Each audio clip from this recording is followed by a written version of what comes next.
Welcome back at WNST, Towson, Baltimore, and Baltimore Positive is our continuing arts coverage with former Baltimore County Executive Don Moeller continues here. Want to give a shout out to all of our sponsors who make this happen.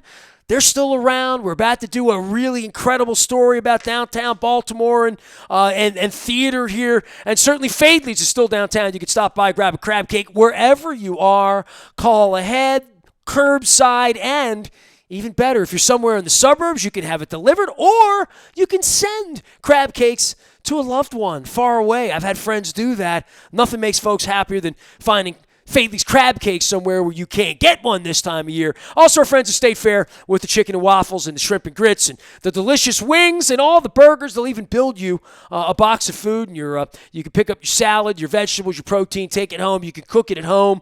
Evans over at State Fair, always getting it together, and if we were together, Don Moeller, we would be, we'd probably be having some chicken and waffles right now. I know you can't wait to see your son, Jeff Moeller, and Moeller and Gary Realty, of course, one of our sponsors as well. But they're still closing deals, right, Don? They're closing deals. They're showing houses. They're listing houses. They're having settlements with their good friends up at Crown Title and David Thurston. As I said, David's put some picnic tables out in the parking lot, so settlements continue. So give Jeff Moeller and Gary Realtors a call, 410-746-1547. We want to thank Fonda Cohen, number one patron of the arts, who we've brought out of retirement to really serve as the executive producer for what we've called Arts Week 1, which was such a success that we've had to branch out into Arts Week 2, Arts Week the sequel. And Nestor, we have a very special guest on today, and why don't you bring our guest on, and we'll continue with Arts Week too. Well, I'll tell you what, the arena players, I mean, we started with the Hippodrome, and I mysteriously even mentioned the Mechanic earlier this week. and I think for you, being a guy that goes up to Broadway so often, and recently, I saw Wicked over at the Hippodrome, and I had to give my wife a whole background that I actually was in My Fair Lady and Pippin and stuff, despite the fact that my sports career low these many years. The arena player's been around forever, and, I've always heard about it, read about it, haven't been, but David Mitchell is here to tell us all things arena players, and certainly been around the city a long time and trying to make great things happen. The managing director here of Arena Players, and you got quite a story to tell when you talk about history in this city and the arts, right? I like to think I do. I am a transplant, like a lot of folks in Baltimore, but I've been here about 16 years, and that whole time I've been heavily involved with the theater community. So, yeah. Well, from your background through Coppin and Goucher, you've been all over Morgan, the whole. Yeah, for you, get all that information. Wait a minute. well, I have LinkedIn. But okay. When you say picking Baltimore, and some people, Baltimore picked me. I was born over Church Home in '68. Don's been here forever. Lost his dog in the '58 Colts celebration. So but for people that pick here, I had a great conversation with a new friend of mine who owns Verde Pizzeria over in Canton. Came from Chicago and said, came here 12 years ago and wanted to make a life in Baltimore. And I think that's something that we're always fascinated by when people come here and join us and never leave, right? Absolutely. I mean, I've always seen Baltimore as fertile ground for big ideas, and a lot of my colleagues feel the same way.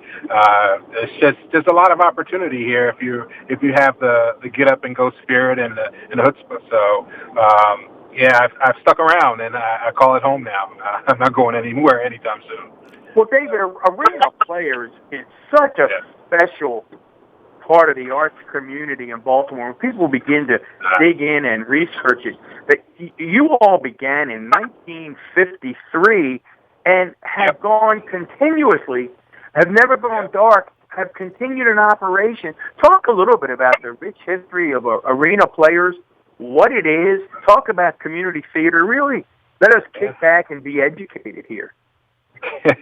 I'll do my best. Like you said, the organization established in 1953 as a place where African Americans could go to hone their craft and basically have a place when there wasn't any other place for them to experience the arts or practice the arts. Of course, times have changed, and over the years, people have come and gone, but we've been in service to the Baltimore community for generations. We have generations of people that have come through our doors, and it's always interesting to be elsewhere, that is outside of Baltimore, outside of Maryland, and run into people that have actually participated in programs at Arena Players. It should also be mentioned that we are a community theater, and so unlike the professional theaters in town, we serve the community in quite a different way. Yes, people come to enjoy theater, but we're also we have a youth theater program that supports youth in all their dreams of being on stage, but it really is a stepping stone towards what they eventually end up doing in life. Which we have folks that are doctors and lawyers and teachers,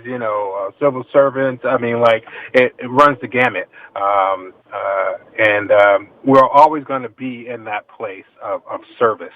There's something at Arena Players for everyone. Tell us, David, if you can, build on that concept, because that is a little different than the everymans and the center stages and the hippodromes that we've talked about. Talk to our listeners about why you believe so passionately about community theater and its place in the arts community. Well, you have folks that come from all different walks of life with all different types of experiences, and theater means something different to each one of those folks. And so our job as theater administrators, as an institution, is to meet people where they're at. And sometimes, the practice of theater is something that is just wholly therapeutic for some folks.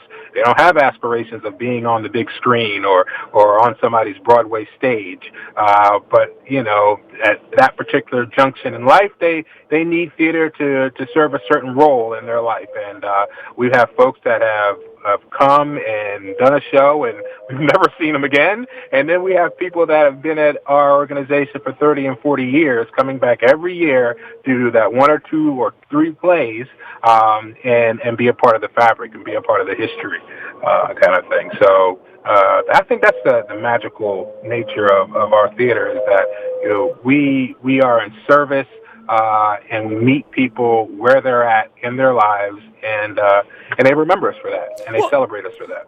As a kid who acted in Pippins and My Fair Ladies and Olivers when I was a kid, I'm now 52 years old and extending my, walk through the world. How does someone walk into an Arena Players or find their way to you? What does community theater mean in 2020, that if my wife used to be in shows and she wants to get active, how does one do that? Is it, well, you're having a showing of The Wiz and I try out and I maybe make it or don't make it? How does one get involved with Arena Players? So we do our best to get the word out. We, for a very long time, were perceived or looked at as very insular, just because we've always had difficulty in getting the message out about what opportunities lie within. These days, the best way we're able to reach people is through our social media channels, primarily Facebook, and also through our website. And we have a pretty lengthy mailing list, if you can imagine, that spans decades. And so we do really hardcore, mailing through the post. That still happens. Well, hey, I just voted the other day that way, so don't knock it until Trump shuts it down. So David, walk us through because Nestor loves to go behind the scenes in this sort of theater world. Walk us through the process of how you all decide what productions you're going to produce in a given season. So what we do at the beginning, well before the beginning of the season, is assemble an artistic committee. This committee is made up of directors who we like to work and the coming season. It's made up of folks that work are entrenched in the community, actors who have been with us for a long time, and a few of our staff persons. And so, over a series of meetings, we decide what the theme and the kind of plays that we want to showcase for that year, and then if we can figure out any auxiliary programming that might be complementary in the way of talkbacks or art exhibits, then we kind of layer that in as well. Well, I see you guys So are we're really doing the trying to whiz map it here and trying to hold this thing together. Nobody can get in a room. People need to learn parts. You're hoping to put this thing back on. And I even see up here, it's $30 to come down. Certainly very, very affordable. And if you didn't like Wicked, and Don and I are famously anti-Wicked fans, I like the whiz better. A couple of us in America. Most everybody else loves Wicked. So there has to be something wrong with us. Oh, my goodness. What's your favorite show, Dave? Oh, wow. I'm a big August Wilson fan, to be honest. I've always found I found August Wilson's work to be very compelling and meaty and well-rounded characters. And so when I can direct, I just jump in and I'll pick an August Wilson play to do. You're a drama person then, not so much the whiz, huh? Yeah, not so much the whiz. I'm not a musical person. I told one of your other theater compatriots, and I'm sure you saw it, given what you just said, that I thought the production of Radio Golf at Everyman Theater was just spellbinding. It's just spellbinding. Yeah, it is. I mean, wherever you might see August Wilson, it's going to be compelling.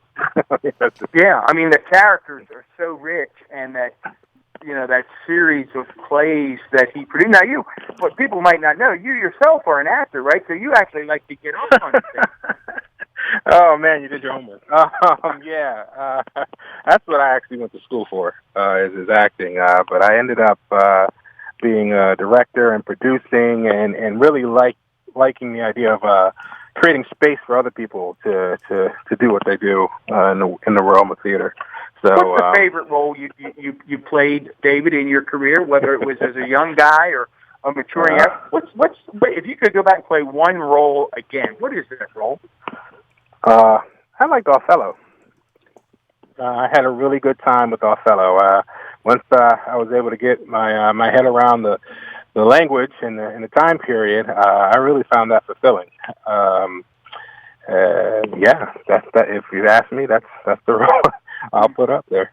Well, pretty good play right there. You were working with a guy who had a little bit of success along the way. Just a little bit.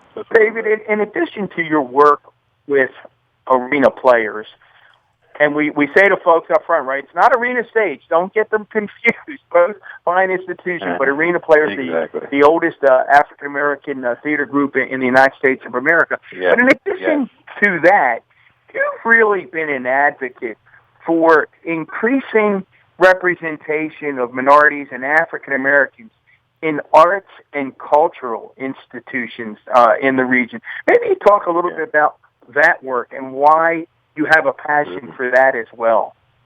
Oh, wow. Well, I mean, as across the board, I just think that a stronger representation of people of color in our arts institutions is needed. It's for far too long. It's just been the opposite, and so this is all experiential. As I move from one organization to the next, one theater to the next, I've always been at a loss to identify people of color that within the institution I could relate to and or rely on or get advice from. And so it just along the way I started thinking about programs and or ways to infuse talents from people of color. I guess I'll always be in that mindset. I think that we tell a better story. That is the theaters, from my theater to the next theater, when we have all kinds of voices at the table, all kinds of ethnicities, people from all kinds of communities at the table. We tell a better story. Is it a challenge, David? Is it a challenge to get both sides, and this is what I'm interested in this work that you're doing. Seems to me there's two sides.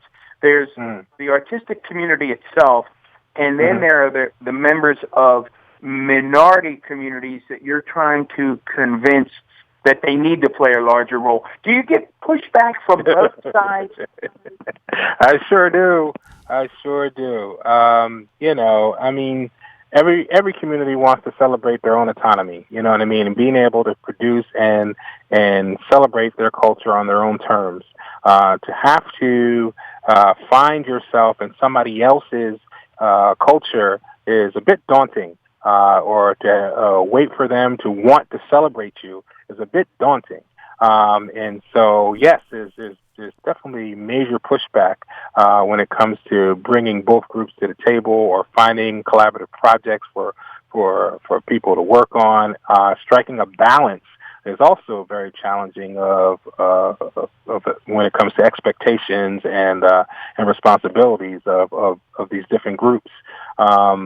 Just because, at the end of the day, it's how all the money trickles down, and majority of the time, if I'm to be completely candid, majority of money goes to predominantly white institutions, and that's a hard pill to swallow, especially when you get down to the nuts and bolts of creating programming, and you have a predominantly African American team with its hands around the programming, but the dollars are going to, let's say, the predominantly white institution.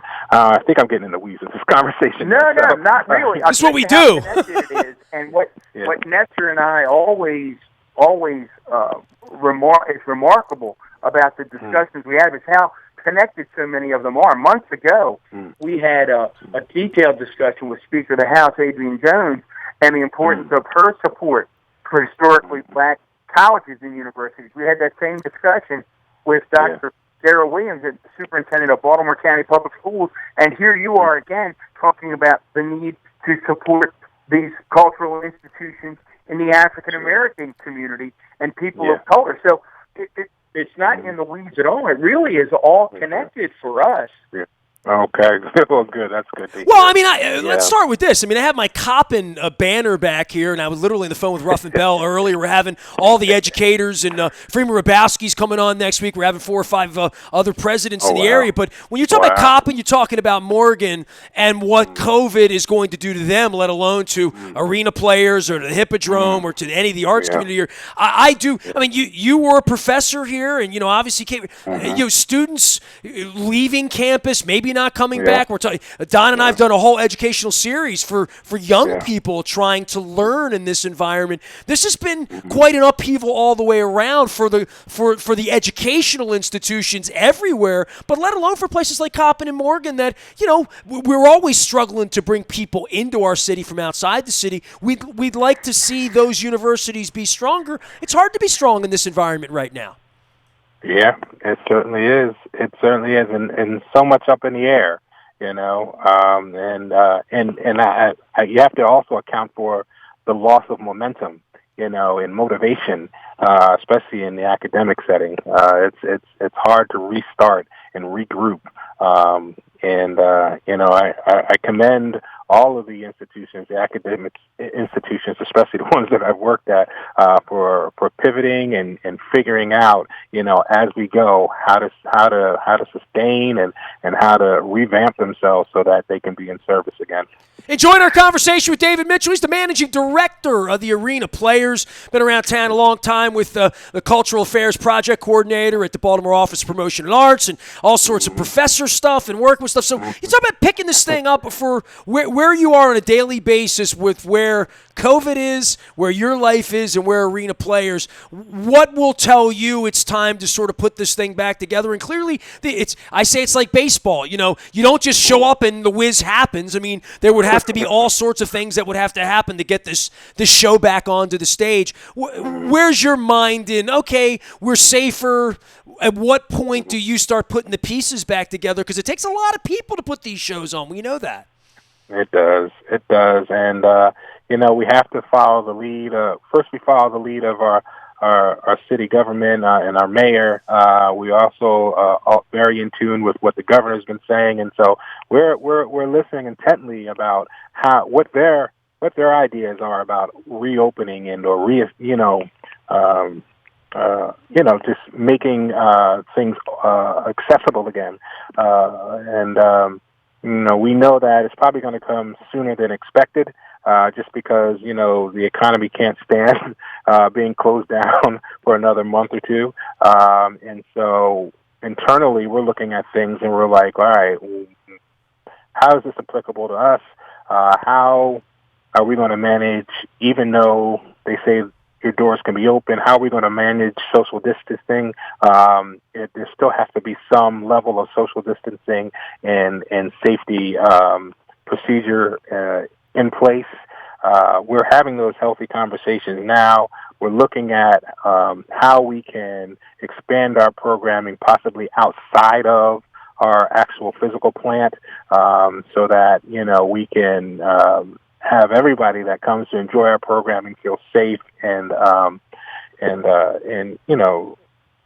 taken care of, kind of thing. And I know I sound a little nebulous because we are in the midst of these conversations, so there's nothing concrete that I can actually offer you as far as remedies and solutions and programming. But everything is under consideration right now, and we're hoping that we are able to start or offer the Baltimore community something during the summer. We're not quite sure what that is yet. So, Dave, my wife and I, we come up, let's say you get this thing together, and sometime this summer we can all go out and do the things we'd like to do. And we walk up, I don't know, Mount Vernon Marketplace, get some oysters and whatnot, a little Mexican on the way up. We come to your place. What are we going to find if we come there on a summer night? Don will come down, Linda, and we'll all come up together and see the Wiz. What are we going to see when we walk up to Arena Players? Yeah, so you won't see the Wiz this summer. Okay. It'll be a part of our next season. What you'll likely find is, if we're lucky enough, is our youth program in full swing. And depending on what time of summer you might run into a show. We're going to also explore the exterior of we have 3 empty lots that surround our building. And so we're going to explore what it might look like to bring performances outside.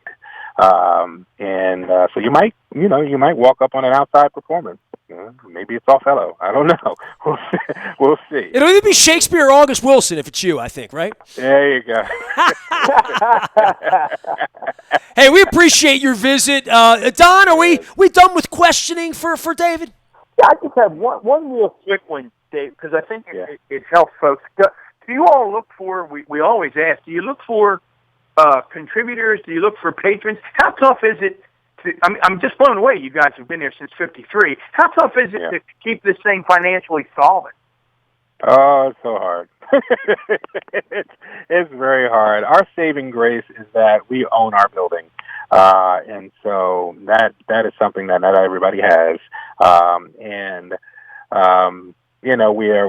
We're frugal whenever necessary. So funding hasn't come to us easily over the years. And we're very used to pulling up our bootstraps and finding a way through. It's why we've been around for 66 years, going on 67, and it's just I can't lie. It's a major challenge, especially as a culturally specific institution. And like we were talking about earlier, it's that constant conversation about relevance and why folks need to invest. And some people get it. I mean, like I've had in the past year healthy conversations with our foundation community here in Baltimore. I'm just hoping that we move from conversation to action. Really appreciate your time and a great conversation with you about the arts and about Baltimore and your love of Baltimore. And we hope to get together soon and see a show with you and get together for everybody here in the arts community that are shut down right now. Want to give you a little bit of oxygen to tell your story, and because we're all important in this thing and putting the thing back together. David, thanks again. Thank you. Really appreciate it. David Mitchell joining us here. He's the managing director for Arena Players. Don Moeller's inspiration to put arts and entertainment. We're mixing everything here. We got universities next week. We got mayoral candidates 2 weeks from now. We have been discussing all sorts of facets of this COVID with state's attorney and our attorney general and Brian Frosch and Scott Schellenberger. So you can check all of that out at Baltimore Positive as well as at WNST.net because we ain't got no sports to talk about other than the Ravens draft, which we will get to as well. I am Nestor, Don Moeller, former Baltimore County executive. We are together at Baltimore Positive with 200 episodes now of Baltimore Positive with us. We are WNST.net, AM 1570. Keeping calm, staying local, down on McCullough, and Baltimore Positive.